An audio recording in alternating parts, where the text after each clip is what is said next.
We are moving into chapter 6. So after doing the exponent rule in the first part of chapter 6, that was kind of an intro section. Now we're going to get really into 6.1, which should be a pretty quick section. So the focus of 6.1 is on radicals and exponents. And so kind of getting a little deeper understanding in what we can do with radicals. So first, just some terminology. Obviously the symbol that looks like a check is a square root or a radical sign. There are different types of radicals. There are square roots, cube roots, there are many types of roots. The number that is on the tip of the root is called the index number. It represents what type of root you're taking.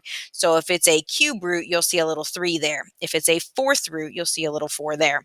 If it has no number there, then that is understood just to be a square root. And it is the one that we use the most, but you can have roots that go higher and higher, starting with 2 and any whole number after that. The value that is under the radical sign is called the radicand. So when we're looking at different types of roots, we're going to kind of break it down into what's the difference between an even root and an odd root. So when we talk odd root, we're talking something like a cube root. When we're talking even root, we're talking square root, fourth root. So we have different values and different things that happen when we work with even versus odd roots. If you are working with a root that is odd, so a cube root is the most common, but also a fifth root would be something you'd use as well, you only get one answer. So if you take, for example, the cube root of 8, the cube root of 8 is 2. If you take the cube root of a negative 8, for example, you also get a 2, but it's negative this time. So anytime you're taking an odd root, if the number is positive, you get a positive. If the number is negative, you get a negative, but you only get one answer. If you're taking an even root, so if you have something like x squared equals 16 and you have to take the square root of both sides, even roots will produce 2 real answers because you get both the positive and the negative. So 4 squared is 16, negative 4 squared is also 16. If you are working with a number that is negative under a even root, so if you're trying to take the square root of a negative 25, this is when previous chapters we talked about imaginary, we say there is no real root. So you can take the square root, the fourth root, the sixth root of a positive number and get 2 answers. You can take, when you take the square root or fourth root or sixth root of a negative number, we say that there is no real solutions. We're not really going to talk about imaginary at all this chapter, which is great. So we're just going to focus on if it has real solutions or not. So again, just kind of reiterating my terminology. So again, the symbol is called a radical sign. The number on the tip of it refers to the type of root you're taking. It's called the index number. And the value underneath is a radicand. So we're going to start with cube roots. So this is asking you to do cube roots. You can take the cube root of any number. You always get an answer, whether it's positive or negative. If it's positive, you get a positive answer. If it's negative, you get a negative. I want to show you where the button is on your calculator so you're comfortable with this. If you want to use a calculator, sometimes you can do them without. So the cube root button is in the math menu. If you hit the math menu, you'll notice the fourth one down has a radical sign with a little 3 next to it. That is your cube root button. So if I want to take the cube root of 64, I'm just going to hit cube root 64 and I get 4.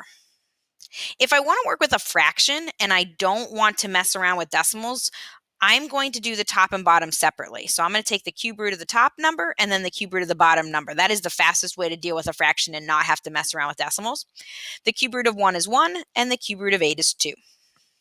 If it is a negative number, you can still take a cube root. So this one wants to take the cube root of negative 1,000. So again, you're going to go to the math menu to the cube root button, the fourth one down, and you're going to type in negative 1,000. There is no issue with a negative under a cube root. You get an answer, and that answer is negative. If it is a decimal, easiest way to just grab your calculator. So if I want to take the cube root of 0.008, I'm just going to type in 0.008. I get 0.2. If I want to take a cube root of this fraction, I'm going to do the cube root of the top and the cube root of the bottom. It is still going to be negative because it is starting with a negative number that you're cube rooting. The cube root of 1 is 1. The cube root of 27, if you don't know that, you can use a calculator, is 3.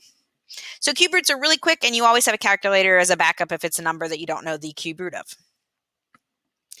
If you're doing an even root, so this one is asking you to do a fourth root. Anytime you're asked to do an even root, before I do any work, I'm going to look at all my problems and see which ones are not possible. So I cannot take a fourth root and get a real answer of something negative. So the second one right here, because it is negative, we're going to say it has no solutions, no real roots. And then same thing with the one way on the right side. I cannot take an even root of a negative number. So I am going to both of those just kind of mark off. I'm not getting an answer there. The rest of them, so the fourth root of 1 is just 1. If you're dealing with numbers that you can't do in your head, again, this is a fraction, so I'm going to do top and bottom separately. There's a couple ways to do this on your calculator. One way, if you go to the math menu, you'll notice the fifth one down has a radical sign with a little X there. So one option is you could click that. Oh, I clicked the wrong one. Math, the fifth one down. And you can type over this and put a number there. So I want to do a fourth root. So that is one option, is go to math, go to the fifth one down, and then whatever's on the tip, just type over what you want. So I want the fourth root of 16, which is 2. Another option, if you know you're doing a certain root ahead of time, you can put that root number in first. So I'm going to put a 4 in first, and then go to the math menu, and then hit that fifth one down, the one with the little X, and it will do that for you. So you really have two options. You could do it before or after. You just want to make sure you change that index number. So the fourth root of 16 was 2, and the fourth root of 81 is 3.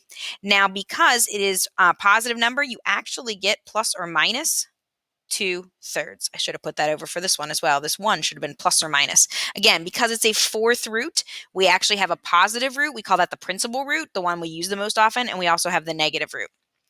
The fourth root of 81, again, positive or negative 3. So with our even roots, we're going to have a plus minus. If it is negative, we're not going to have any real root at all. Back to fifth root now. So fifth root can be taken of any number. The fifth root of 0 is just 0. The fifth root of -1 is just -1. The fifth root of 32, you may know. If not, you can hit a 5, and then you can go to the math menu, go to the fifth one down, and then type in 32, and that will give you the fifth root of 32 is 2. So again, even roots give us two potential answers, plus and minus if it's positive. If it's negative, we cannot take an even root. Odd roots, we always get one answer, and you can use a calculator. Positive gives you a positive answer. Negative gives you a negative answer. Looking at these, so these are ones that the root is already there for you. When it is already there, you do not have to worry about writing like a plus minus. You're just going to write either a plus or a minus. I do want to look at all of these. So if you're kind of going and looking across your screen, there are a couple that are not possible, meaning they do not give you a real root. The direction wants real only. So anything that has an even root, square root, fourth root, sixth root, that has a negative number under the radical, right here, this one, can't do it. Fourth root of a negative number. Same thing with this far one on the bottom, can't do it. And actually, same thing for this one, can't do it. All of those are even roots of negative numbers. Now, you might be looking at this one in the far upper right saying, well, what about this one? This one, actually, we end up with something we can work with, because when I square a -2, I get 2. Or excuse me, I get 4. I get a positive number. So I get the square root of 4, which is 2. So that one will work because this square will get rid of the negative. When I take a -2 times a -2, we get a positive 4. Square root of 4 is 2. The rest are all possible. You might know them in your head. You may have to use a calculator, and it's fine either way. The square root, or the cube root of -8 is -2. The square root of 0.04, if you don't know that, you can go to the square root button and type in 0.04. It is 0.2. The cube root of 27 is 3. Now this one, you're taking the square root first, and then you're making it negative. So the square root of 49 is 7, and then you're just going to put a negative in front. That's telling you it wants the negative root instead of the principal root. So those are going through all our different roots, all the different symbols, how you do it on the calculator, and when you're not going to get an answer. That is the basic intro of the beginning of the chapter. I'll make another video for later.